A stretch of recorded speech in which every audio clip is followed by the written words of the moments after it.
ಎಲ್ಲ ವಿದ್ಯಾರ್ಥಿಗಳು ನೋಡ್ರಿ, ಯಾವ ಸಂಖ್ಯೆಯನ್ನು 5.3ರಿಂದ ಭಾಗಿಸಿದಾಗ ಭಾಗಲಬ್ಧ 1.25 ಬರುತ್ತದೆ. ಇನ್ನು ಆಲ್ಜಿಬ್ರಾ ಟೈಪ್ ಹೋಗೋಣ, ಅಂದ್ರೆ ಬೀಜಗಣಿತದ ಪ್ರಕಾರ ಹೋಗೋಣ. ಅಂದ್ರೆ ಇದೊಂದು ರೀತಿ ಬೇರೆ ಕಲಿಸ್ತದ, ಲಕ್ಷ್ಯ ಕೊಟ್ಟು ನೋಡ್ರಿ. ಭಾಜ್ಯ ಅದು ಎಕ್ಸ್ ಅಂತ ತಿಳ್ಕೊರಿ. ಯಾವ ಸಂಖ್ಯೆಯನ್ನು 5.3ರಿಂದ ಭಾಗಿಸಿದಾಗ ಎಷ್ಟು ಬರ್ತದೆ? 1.25 ಬರ್ತದೆ. ಇಲ್ಲೇ ಭಾಗಾಕಾರದ ದಿಚ್ಚಕ್ಕೆ ಹೋತಂದ್ರೆ ಏನಾಗ್ತದೆ? ಎಕ್ಸ್ = 1.25. ಭಾಗಾಕಾರದ ದಿಚ್ಚಕ್ಕೆ ಹೋತ ಗುಣಾಕಾರ 5.3 ಬರೋಬರಿ. ಇದರೊಂದು ಉತ್ತರ ಯಾವ್ದಾರ ತೆಗೆದಿಟ್ಕೋರಿ, ಮೇಲಿಂದ ಉತ್ತರ ಯಾವ್ದು ಬೇಕಾದ ಇಟ್ಕೋರಿ. ದಶಮಾಂಶ ತೆಗೆದಿಟ್ಕೋರಿ, 66.25 ಇಟ್ಕೊಳ್ರಿ. ಸ್ಥಾನದಲ್ಲಿ ಅನಿಸ್ರಿ 1 2 3 1 2 3. ಆನ್ಸರ್ = 6.625.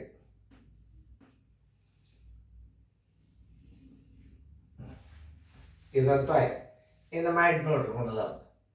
125 ದಶಮಾಂಶ ತೆಗೀರಿ, ಗುಂಡ್ಲೆ 53 ಇಡ್ರಿ. ದಶಮಾಂಶ ತೆಗಿಬೇಕು, ಗುಣಾಕಾರ ಮಾಡಾಗ ದಶಮಾಂಶ ತೆಗಿ. ಇಲ್ಲಿ ಮಂಕ್ಯವ ನೆನ್ಪಿಟ್ಕೋರಿ. 25 3 75, 1 3 3 ಗುಂಡ್ಲೆ 25 5 125. ಎಲ್ಲ ಬಂತು 1 1 5 5 1 6 5 5 7 5 12 6 6. ಸ್ಥಾನದಲ್ಲಿ ಎಣಿಸ್ರಿ ಎಷ್ಟು? 1 2 3 ಇಟ್ಕೋರಿ. ಆದ್ರೆ ಇಲ್ಲ ಅಂತ ತಿಳ್ಕೊರಿ, 3 ಸ್ಥಾನ ಬಿಟ್ಟು ಹೋಗ್ತಾರೆ. 6.625. ನೀವು ಮಕ್ಕಳಿಗೆ ಹಿಂಗೆ ಕಲಿಸ್ತೀರಿ. ಎಲ್ಲ ಉತ್ತರಗಳು ಸಮನಾಗಿದ್ದಾಗ ಈ ಟ್ರಿಕ್ಸ್ ಉಪಯೋಗ ಮಾಡ್ರಿ. ಮತ್ತು ಇಲ್ಲಿ ಉತ್ತರ ಬೇರೆ ಇತ್ತು, ಇಲ್ಲಿ ಉತ್ತರ ಬೇರೆ ಇತ್ತು, ಇಲ್ಲಿ ಬೇರೆ ಇತ್ತು, ಇಲ್ಲಿ ಬೇರೆ ಇತ್ತು, ನೀವು ಹಿಂಗೆ ಮಾಡ್ರಿ. ಇದನ್ನು ನೀವು ಕಲಿಬೇಕೆ. ಯಾಕಂತಂದ್ರೆ ನಾ ಹೇಳತ್ತಂದ್ರೆ ಅದೇ ಉತ್ತರ ಮೇಲೆ ಯಾವ ಗಣಿತನೂ ಮಾಡ್ಲಿಕ್ಕೆ ಆಗೋದಿಲ್ಲ. ನಿಮಗೆ ಏನು ಮಾಡ್ತಿರ್ತಾನೆ, ಎಲ್ಲ ಉತ್ತರಗಳು ಸಮನಾಗಿದ್ದಾಗ ದಶಮಾಂಶ ತೆಗೆದ್ರೆ ಉತ್ತರ ಒಂದೇ ಬಂದಾಗ ನೀವು ಇದನ್ನು ಮಾಡಬೇಕು. ಉತ್ತರ ಬೇರೆ ಬೇರೆ ಬಂದಿದ್ದು ನೀವು ಈ ಸಿಸ್ಟಮ್ ಮಾಡಬೇಕು. ಎರಡೂ ರೀತಿ ಗಣಿತಗಳನ್ನು ನಾನು ತಿಳಿಸ್ತೇನೆ. ಯಾವ ಸಂಖ್ಯೆಯನ್ನು 8.3ರಿಂದ ಭಾಗಿಸಿದಾಗ ಭಾಗಲಬ್ಧ ಭಾಜ್ಯ ಭಾಗಲೆ 8.3 = 8.3. ಎಕ್ಸ್ ಬರೋಬರಿ 8.3 ಭಾಗಾಕಾರದಿಂದ ಹಚ್ಚಿಕೋತ ಗುಣಾಕಾರ ಆಗ್ತದೆ 8.3 = ನಾನು ನಿಮಗೊಂದು ಮಾತು ಹೇಳಿದೆ, ಆದ್ರೂ ಎಷ್ಟು ರೀತಿ ಒಳಗೆ ತೋರಿಸ್ತಾನೆ. ಇದು ನಿಮ್ಮ ರೀತಿ. 83ಕ್ಕೆ 83 ಗುಣಾಕಾರ ಮಾಡಿರಿ. 3 3 9 3 8 24. ಇದು ನೀವು ಮಾಡತಕ್ಕಂಥ ಗಣಿತ ಪದ್ಧತಿ, ಇದು ತಪ್ಪಲ್ಲ. ಗುಂಡ್ಲೆ 8 3 24, ಕೈಲ ಬಂತು 2. 8 8 64 65 66. 9 4 4 8 6 2 8 6 6. ಸ್ಥಾನದಲ್ಲಿ ಎಷ್ಟವ? 2. ಆ ಸ್ಥಾನದಲ್ಲಿ ಎಣಿಸ್ಕೊಟ್ಬಿಡ್ರಿ. 68 ಎಷ್ಟು ಬಂತು? 89 ಬಂತು. ಎಲ್ಲರೂ ನೋಡ್ರಿ, 68 89. 68 89. ಇದು ನಿಮ್ಮ ಥಿಯರಿ ಪ್ರಕಾರ.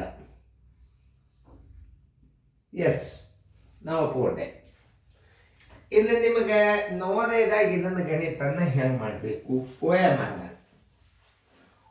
OMRದಾಗ 2 ರೀತಿ ಒಳಗೆ ಮಾಡ್ಬೋದು. ಇಲ್ಲಿ ಎಲ್ಲ ದಶಮಾಂಶ ತೆಗೆದಾಗ ಎಲ್ಲ ಉತ್ತರಗಳು ಒಂದೇ ಬರ್ತಾವ. ಇಲ್ಲಿ 2 ಸ್ಥಾನ ಎಣಿಸಿಟ್ಟು ಬಿಡ್ರಿ, ಓಕೆ. ಆಮೇಲೆ ಹಿಂಗೆ ಗುಣಾಕಾರ ಮಾಡೋದಕ್ಕಿಂತಲೂ ಒಂದು ರೀತಿ ನೋಡ್ರಿ. 83 ಇದಕ್ಕೆ A ಅನ್ರಿ, ಇದಕ್ಕೆ B ಅನ್ರಿ. ಫಸ್ಟ್ ಏನು ಮಾಡಬೇಕು? B² ಮಾಡ್ರಿ. ಅಂದ್ರೆ 3 3 9.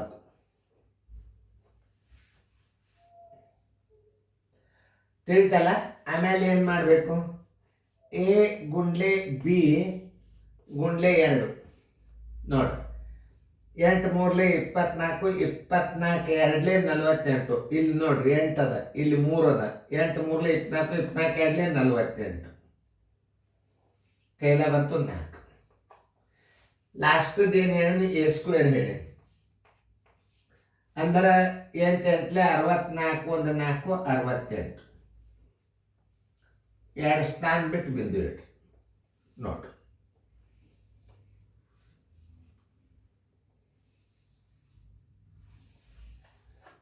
ಈ ಪದ್ಧತಿ ಮೇಲೆ ಮಾಡ್ಬೋದು. ಉತ್ತರ ಸಂಖ್ಯೆ ಯಾವ್ದು ಬಂದದ? 68 ಉತ್ತರ ಸಂಖ್ಯೆ ಸಿ. ಇಲ್ಲೇ ಉತ್ತರ ಸಂಖ್ಯೆ 6.625 ಉತ್ತರ ಸಂಖ್ಯೆ ಬಿ. ಏನಾರ ಒಂದು ಸ್ವಲ್ಪ ಇಡಲ್ಲಿ ಹೆಚ್ಚು ಕಡಿಮೆ ಆಗಿತ್ತು ಅಂದ್ರೆ ಒಂದು ಸ್ವಲ್ಪ ತಿದ್ದುಪಡಿ ಮಾಡ್ಕೊರಿ. ಉತ್ತರ ಏನು ತಪ್ಪು ಕಲಿಸಿರಂಗಿಲ್ಲ ನೋಡ್ರಿ. ಇದು ಹೆಂಗೆ ಮಾಡ್ಬೇಕು ಅನ್ನೋದು ನಿಮ್ಗೆ ಗುರ್ತಾತು. ಆದರೂ ಒಂದು ಪದ್ಧತಿ ಪ್ರಕಾರ ಗಣಿತಗಳನ್ನು ನೀವು ಮಾಡಬೇಕು. ಇದರ ರೀತಿ ಪ್ರಕಾರ 101.25 ದಶಮಾಂಶ ಇಟ್ಟೇ ಮಾಡಿರಿ. ನಿಮ್ಮ ಪ್ರಕಾರ ಇರಲಿ 5.3. ಇನ್ನೊಂದು ಸಲ ತಿಳಿಸ್ತೀನಿ ಇದನ್ನು, ಭಾಳ ನನಗೆ ಇಂಟ್ರೆಸ್ಟ್. ಮ್ಯಾಲೆ ಮಗ್ಗಿವು 25 ಮೂರ್ಲೆ 75, 2 ಅಂಕಿ ಒಮ್ಮೆ ಇಡ್ರಿ.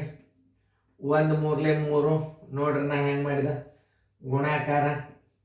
ಮಂಗ್ಯದ 25 125, ಇಲ್ಲಿ 2 ಅಂಕಿ ಇಟ್ಟು ಒಂದು ಕೈಗಡ ಇಡ್ರಿ. 1 5 5 1 6 ಕೂಡಿಸ್ರಿ. ಈಗ 5 7 5 12 3 3 6 6 ಸ್ಥಾನ ಮೇಲೆ ಎಷ್ಟು? 2 1 3. ಆನ್ಸರ್ ಇದು ಕೊಟ್ಟು 6.625. ನಿಮಗೊಂದು ಗಣಿತನ ಎಷ್ಟು ರೀತಿಯಾಗಿ ಕಲಿಸ್ತಂದ್ರೆ ನೀವು ಅದನ್ನು ಅರ್ಥ ಮಾಡ್ಕೊಂಡ್ರಿ ನೋಡಿ. ವರ್ಗ ಸಂಖ್ಯೆಯನ್ನು ಹೆಂಗೆ ಗುಣಾಕಾರ ಮಾಡ್ಬೇಕು ಅನ್ನೋದು ಇದು ಫಾರ್ಮುಲಾ. ಇದು ನಮ್ಮ ಪದ್ಧತಿ ಪ್ರಕಾರ ಕಲಿಯುವಂಥ ಗಣಿತ. ಇದನ್ನು ಕಲಿಯಬೇಕು. ಈ ರೀತಿ ನೀವು ಮುಂದೆ ಬರಬೇಕು. ಆಮೇಲೆ OMR ಡೈರೆಕ್ಟಾಗಿ ಉತ್ತರಗಳು ಸಮನಾಗಿದ್ದಾಗ ಈ ಫಾರ್ಮುಲಾನು ನೆನ್ಪಿಟ್ಕೋಬೇಕು. ಇದನ್ನು ನೆನ್ಪಿಟ್ಕೋಬೇಕು, ಇದನ್ನು ನೆನ್ಪಿಟ್ಕೋಬೇಕು. ಇದನ್ನ ಮುಂದೆ ಬರಬಾರ್ದ ಕಡಿಮೆ ಮಾಡ್ಕೊಂಡು ಬಿಡ್ಬೇಕು ನೀವು. ಮುಂದೆ ಎಲ್ಲ ಸರಳ ಲೆಕ್ಕಗಳು, ದಶಮಾಂಶ ಗುಣಾಕಾರ, ಭಾಗಾಕಾರ ಅವು ಮುಂದೆ ಬರ್ತಾವೆ. ಬಂದಾಗ ನಾ ತಿಳಿಸ್ತೇನೆ. ಇದು ದೊಡ್ಡ ನುಕ್ಕರ್ ನಂಬರ್ ಬರ್ಬೋದು ಬಹುಶಃ. ಎಲ್ಲ ಗಣಿತಗಳು ಬರ್ತಾವೆ, ದಶಮಾಂಶ ಗುಣಾಕಾರ, ಭಾಗಾಕಾರ. ಈಗ ದಶಮಾಂಶ ಗುಣಾಕಾರದಾಗ ಬಂದದ, ಈಗ ಭಿನ್ನ ರಾಶಿ ಒಳಗೆ ಬರ್ತಾವೆ. ಮತ್ತು ಅವಾಗ ನಾವು ಹೆಂಗೆ ಮಾಡಬೇಕು ಅನ್ನೋದನ್ನು ಚೆನ್ನಾಗಿ ಫೇರ್ದಾಗ ಬರ್ಕೊಡ್ರಿ ನೋಡ್ರಿ. ಗಣಿತಗಳನ್ನು ಹೆಚ್ಚು ನೋಡೋದ್ರಿಂದ ಬರ್ತಾವೆ.